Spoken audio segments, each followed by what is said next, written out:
Hi everyone, this is the Legendary. I'm back again with more. This time I'm going to be doing another Beyblade Burst video. This is going to be a review on Chain Kerbeus Fortress Yard. So yeah, we're going to do a review on Chain Kerbeus. It might not be long because I don't really have much to say about it, but we'll just go through the parts and then I'll go from there. So, Dynamite Battle Core is Kerbeus. The gimmick for Kerbeus is that it's basically rounded off here on both sides, so that way it can actually work with the chain layer base. And if you want to know why it's like that, it's because of the chain layer base's gimmick. But there's actually one other kind of gimmick to it, and that is that it has rubber.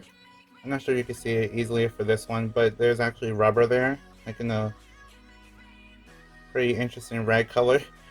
And on the back you can actually see it. So there's actually rubber in the middle part, and there's also rubber on the edges. And those actually make contact with the disc, so that way you actually have more friction. And the friction will prevent you from bursting. That's what it's basically meant to do.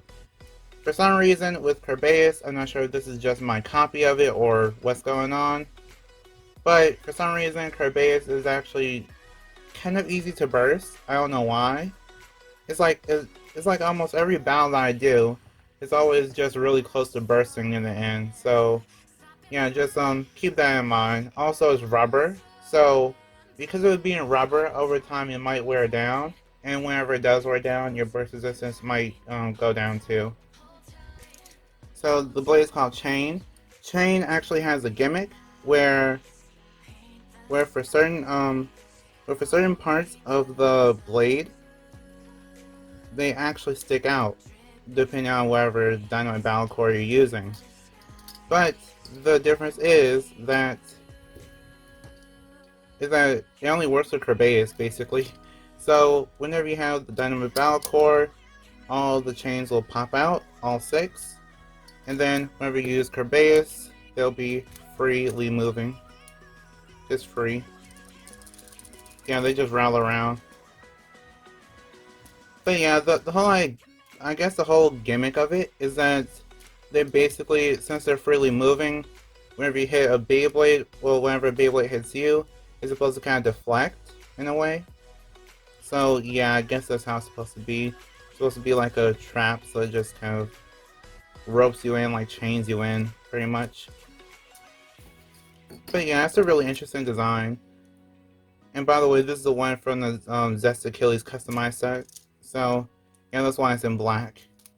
Then the armor is supposed to be 6, but I have 4 here. Yeah, I'm not really too sure what to say about the armors, but yeah, just letting you know.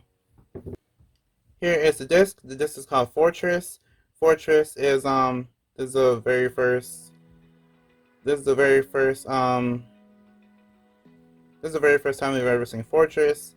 Then it got re-released with the Zest Achilles customized set, and it's basically one of the better discs for BU and DB. So if you have it, feel free to use it. And then here is the driver. The driver is called Yard. It's supposed to come with Yard Dash, but I only have regular Yard, so it will just have to work with regular Yard for now. Also, I did like a little bit of a test for the burst resistance, and a dash driver versus a regular driver, from me using like Revolve and Revolve Dash, they both kind of slid about the same whenever I did battles. So yeah, all I say is that I guess like dash drivers don't really change much for the Beyblades that have rubber on the cores. Oh, and one more thing I want to mention is that with the chain blade, whenever you have the blade in high mode, all of the points will stick out, all the chains will stick out. So yeah, that's one thing to kind of keep in mind if you're actually if you're someone that actually likes high mode a lot. It basically just disables the gimmick, which is kind of weird, but can't really avoid it. And yeah, there's no clicks because of it being rubber.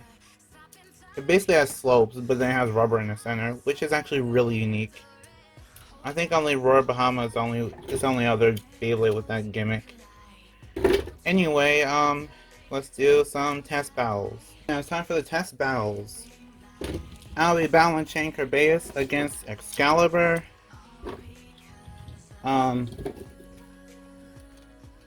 Belial, oh no, Excalibur, Hyperion, and Valkyrie.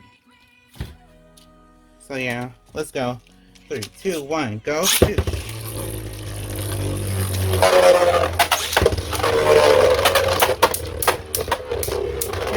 Wow.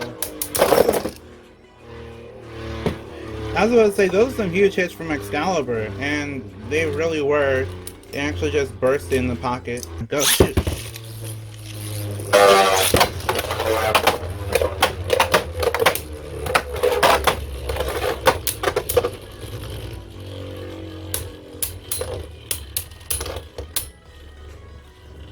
Actually, I might do like a rematch for this because I don't think there was much contact.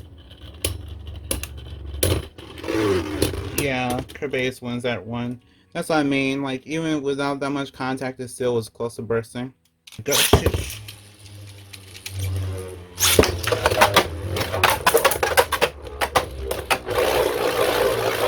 Yeah, this is better. Like, better in terms of the contact the Beyblades are making with each other, but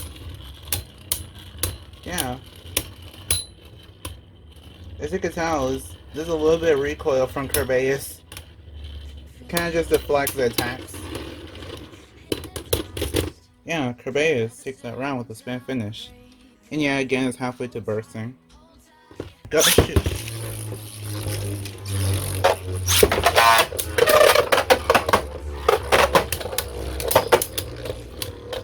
Yeah, Valkyrie is... Yeah, now that's basically just the gimmick of Chain, where it just deflects the attacks and then pushes the opponent back. Still really close to bursting though. One more time.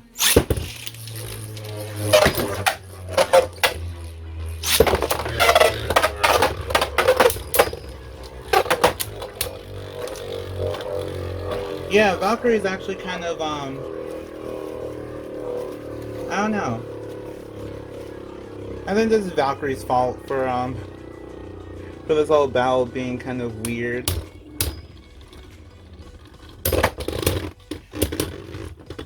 And yeah, Chain Kerbeus basically wins that one with a spin finish. So, what do I think of Chain Kerbeus? This is actually a random booster prize Beyblade, but with if you get enough things, which is basically like the Zest-Achilles customized set, or you could end up getting, yeah, it's basically like Zest-Achilles customized set, or you could end up getting the like chain from the random booster, and a few other things. Then, so this is basically a random booster prize Beyblade, and you can actually make this combo if you have the parts for it. But I don't know. I don't feel like this is actually worth it in terms of getting it competitively, because you don't really get much for it competitively. Maybe if you like Yard, then maybe you could use Yard, but it's all I can really think of, because it's actually really low to the arena, so it just scrapes a lot. And then the burst resistance is actually pretty concerning, even before the rubber wears down, because I haven't really done many battles with it, it just is that way. And then on top of that, you don't have, you don't really have much in terms of, like a gimmick. Like, the gimmick does work, but sometimes it can actually work against you, where you end up getting flying, like, sent across the arena really easily because you're battling attack type and stuff like that. So, yeah, I don't really feel like this Beyblade is worth getting. Maybe if you're, maybe if you want Beyblade, yeah, for fun it's not really worth getting, and then for the collectors, if you want to get it, then you can, but it's not really needed. And then for the people that are playing it competitively, no, just don't. But yeah, those are my thoughts on it. So, like if you want, share if you want, and subscribe to become a legend in the making. See you next time, bye, and we are proven to be legendary. Stay legendary.